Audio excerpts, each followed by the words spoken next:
बातमी राजकीय वर्तुळातून आहे। सध्या सगळ्यांना एकच प्रश्न पडलाय, तो म्हणजे राष्ट्रवादीत नेमकं चाललंय तरी काय।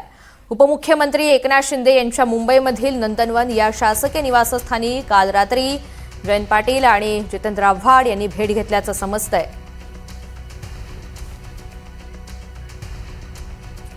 ज्या काही घडामोडी सध्या राष्ट्रवादीमध्ये सुरू आहेत या सगळ्यावर आपण बातचीत करूयात। राष्ट्रवादीचे नेते अनिल पाटील हे सध्या आपल्यासोबत जोडले गेलेले आहेत। अनिलजी नमस्कार, एनडीटीव्ही मराठीवर खूप खूप स्वागत आहे।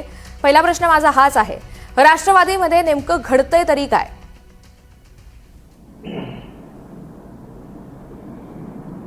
आता तुमच्या सूत्रांच्या माहितीकडनंच आम्हाला काही काही गोष्टी कळतात। राष्ट्रवादीत हे घडतं, राष्ट्रवादीत ते घडतं, पण पक्ष संघटनेच्या दृष्टिकोनातून जे काही आता वेगवेगळ्या स्तरावर 22 तारखेपासून अजितदादांच्या जयंतीपासून पुढे 8 दिवस जे कार्यक्रम घ्यायचे त्याच्यावरती प्रामुख्याने फोकस केला जातोय आणि त्या दृष्टीने वाटचाल चाललेली आहे। जी, फार काही वेगळं घडतंय असं मला काही वाटत नाही। निश्चित सुनील तटकरे आणि प्रफुल्ल पटेल यांची पक्षामध्ये नाराजी आहे अशी चर्चा आहे असं कळतंय। यामध्ये किती तथ्य आहे? नाराजी नेमकी कोणत्या कारणाने आहे? काय आपलं मत आहे? आता तटकरे साहेबांनी कालच त्यांची मुलाखत पूर्णपणे विस्तृतपणे त्या ठिकाणी मांडलेली आहे। निश्चित आज त्यांची नाराजगी जर का राहिली असती आणि त्यांच्यामधलं असलेलं कम्युनिकेशन जर का कमी राहिलं असतं तर कदाचित ही नाराजगी आपल्याला बोलून दाखवली असती त्यांनी। परंतु ज्या पद्धतीने काल तटकरे साहेबांनी आपल्या मुलाखतीमध्ये संपूर्ण माहिती दिलेली आहे त्यामध्ये कुठल्याही प्रकारची नाराजगी नाही। एकमेकांमध्ये असलेला संवाद हा अतिशय परिपूर्ण आणि चांगल्या पद्धतीने चालताना प्रामुख्याने दिसतोय। त्यामुळे नाराजगी मला नाही वाटत की कुठल्या प्रकारची नाराजगी असेल। हा, आपले विचार वेगवेगळे असू शकतात, विचार अनेक असू शकतात, पण निर्णय मात्र राष्ट्रवादीमध्ये एकच घेतला जातो। अनिलजी, हा प्रश्न विचारण्यामागे माझं कारण एवढंच होतं, पार्थ पवार यांना केंद्रात मंत्री करा अशी मागणी करणारं एक पत्र तुमच्याच पक्षाच्या प्रदेश उपाध्यक्षांनी काही दिवसांपूर्वी पाठवलेलं होतं, जे समोर सुद्धा आलेलं आहे। काही वेळापूर्वी आमची त्यांची प्रतिक्रिया सुद्धा जाणून घेतलेली होती आणि त्याचमुळे पक्षात कुठेतरी नाराजी आहे असं कळत होतं। या सगळ्या संदर्भात आपली प्रतिक्रिया काय? जी मागणी करण्यात आलेली आहे त्याविषयी आपलं मत काय? नाही, आता आपल्याला एकच मी या ठिकाणी सांगतो की केंद्रीय मंत्रिमंडळाचा विस्तार होणार आहे असं आमच्या देणाऱ्या ज्याने पण पत्र दिलं असेल कदाचित त्याला त्याची माहिती असेल। असा केंद्रीय मंत्रिमंडळामध्ये सुद्धा फेरबदल होणार आहे या केवळ फक्त सूत्रांकडनं किंवा माध्यमांमधूनच आम्हाला बातम्या कळत आहेत। जर का असा बदल होत असला तर मग त्या पत्राला कुठेतरी अर्थ असतो। आज केंद्रीय मंत्रिमंडळामध्ये बदल करायचा असेल तर तो सर्व अधिकार एनडीए मधल्या प्रमुख पक्ष म्हणजे भारतीय जनता पार्टीचे जे काही पदाधिकारी असतील, देशाचे जे पंतप्रधान असतील, अमित भाई शाह असतील, यांच्या शिवाय या सगळ्या गोष्टींची चर्चा मला नाही वाटत कुठे काही खाली चाललेली असेल। आता राहिला पत्र कोणी दिलेलं आहे, काय दिलेलं आहे याची मला काही कल्पना नाही, परंतु हा सर्वस्वी अधिकार पंतप्रधानांचा आहे आणि पंतप्रधानांनी ठरवलं त्याला ते मंत्री देतील किंवा संधी द्यायची नाही द्यायचं ते ठरवतील। आमच्या पक्षाला विचारणा केली त्यावेळेचा नंतरचा प्रश्न आहे। मग आमच्या पक्षश्रेष्ठींकडनं त्याच्यावरती जर विचारणा झाली आणि द्यायचं ठरलं तर ते पक्षश्रेष्ठी मिळून सगळे मिळून तो निर्णय घेतील। एकंदरीतच अनिलजी, आम्ही सध्या भेटीगाठींचं जे सत्र पाहतोय त्यावरून 2 प्रश्न उपस्थित होतात। एक म्हणजे दोन्ही राष्ट्रवादीच्या विलिनीकरणाची गेल्या काही काळापासून सातत्याने चर्चा आहे। आपल्या पक्षामधील नेते काही दिवसांपूर्वी ते नाकारत होते, मात्र आता अलीकडे सुनील तटकरे यांनी बोलताना सांगितलं हा विषय तुर्तास थांबलेला आहे, याचा अर्थ ती चर्चा सुरू होती। दुसरा महत्त्वाचा मुद्दा, शरद पवार यांची राष्ट्रवादी एनडीएमध्ये सहभागी होणार अशी देखील चर्चा आहे। या सगळ्याविषयी आपलं नेमकं काय मत आहे? नाही, आता या विलिनीकरणाच्या संदर्भात दादा हयात असताना दादा असेपर्यंत याच्यावरती काही प्रमाणामध्ये चर्चा झालेली दादांसोबत होती, परंतु कशा स्वरूपात झाली, कशी झाली पाहिजे, विलिनीकरण म्हणजे काय, विलिनीकरण करायचं म्हणजे एनडीए सोबत जायचं नाही जायचं याच्याविषयी जी काही विस्तृत चर्चा आणि खुलासा करायला पाहिजे होता तो माझ्या मते दादांच्या काळामध्ये सुद्धा दादा हयात असताना तो झाला नाही। दादा गेल्यानंतर परत त्या विलिनीकरणाच्या बाबतीत सातत्याने चर्चा केल्या जातात, विलिनीकरण होईल, विलिनीकरण होईल। विलिनीकरण समजा जर का व्हायचंच राहिलं असतं तर पवार साहेबांच्या राष्ट्रवादीकडनं त्यांच्या प्रदेशाध्यक्षांकडनं स्पष्टपणे याचा खुलासा आणि फुलस्टॉप दिला गेलेला आहे। त्यामुळे या सगळ्या चर्चा आता माध्यमांमधनं किंवा सूत्रांकडनं किंवा विरोधकांकडनं कदाचित या पेरल्या जात आहेत असं माझं मत आहे. त्यामुळे विलिनीकरण जर का व्हायचं असेल तर ते काही इतकं उघडपणे कोणाला सांगून होणार नाही. ते व्हायचं असेल तेव्हा होईलच. आज समजा जर का मला जर का हा प्रश्न विचारला, तुर्तास या विषयाची कुठल्याच प्रकारची आमच्या पक्षामध्ये तरी चर्चा नाहीये. अच्छा, अगदी काही दिवसांपूर्वीच आपल्याच पक्षाचे सच्चिदानंद सिंग यांनी एक पत्र पाठवलेलं होतं. सुनेत्रा पवार यांच्या निवडीला आव्हान देण्यात आलेलं होतं. सुनेत्रा पवार यांच्याकडे जे पद आहे त्याला कुठेतरी एका प्रकारे आव्हान देण्याचा हा सगळा जो प्रयत्न आहे, त्याविषयी आपली काय भूमिका आहे, आपली काय प्रतिक्रिया आहे? सच्चिदानंद हे महाराष्ट्रातले नाही आहेत. ते छत्तीसगडचे एक चांगले कार्यकर्ते, चांगला नेता आहे.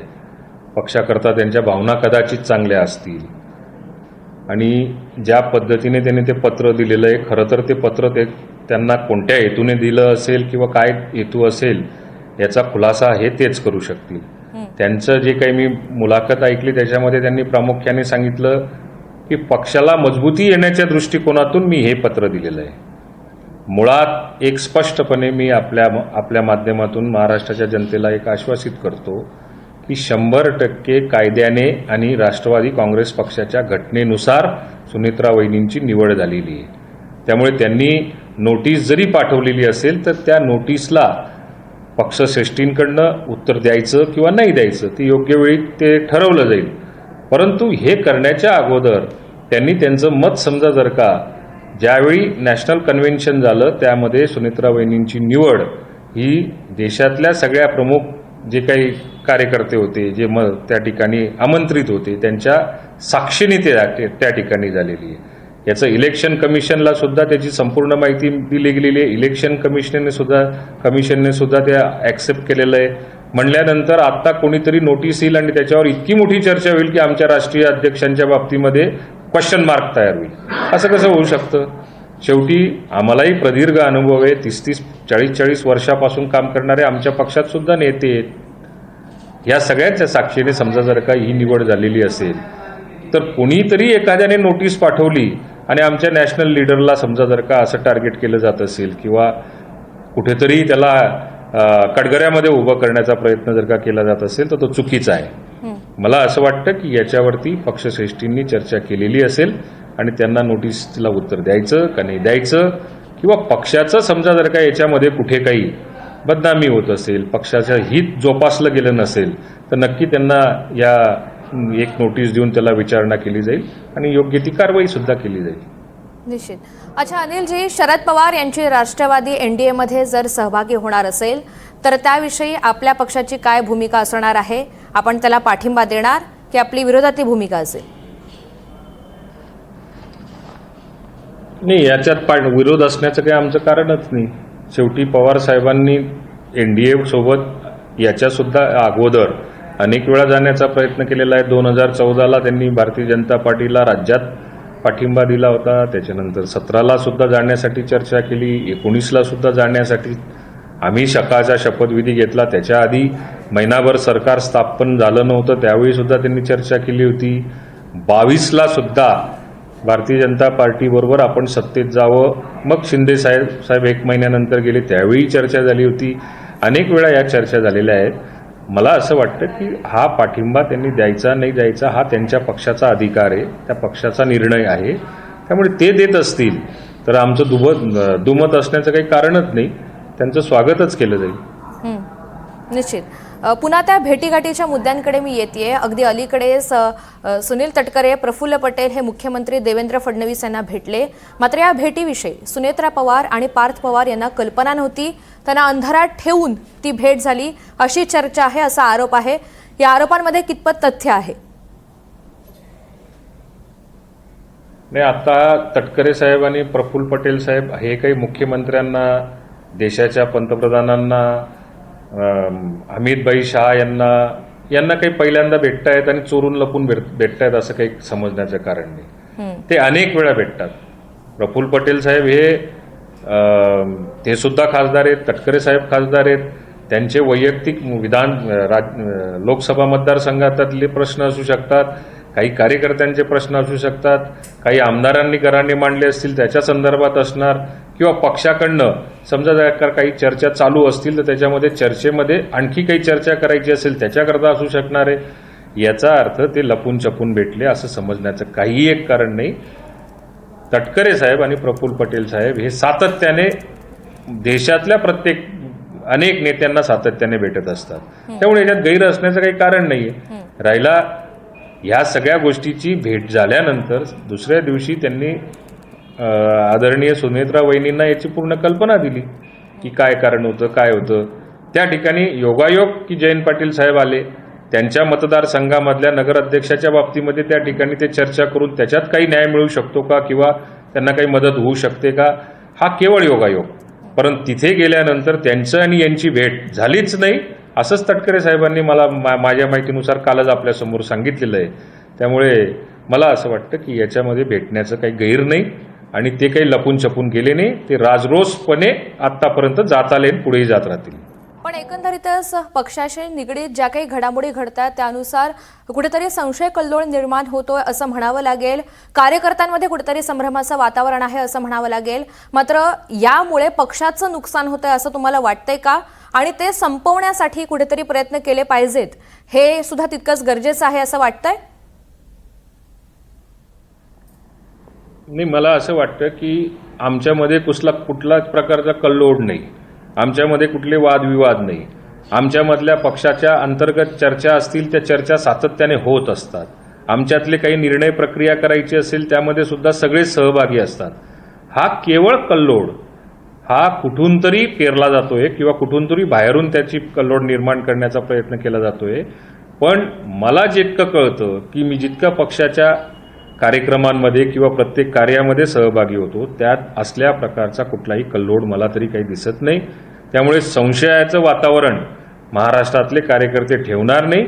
आपला पक्ष मजबूत करायचा, आपल्या पक्षाचीच ताकद वाढवायची हाच सगळ्यांचा हेतू आहे आणि त्याच हेतू ठेवून सुद्धा आतापर्यंत जे कार्य झालेलं आहे ते पूर्ण कार्य केलेलं आहे.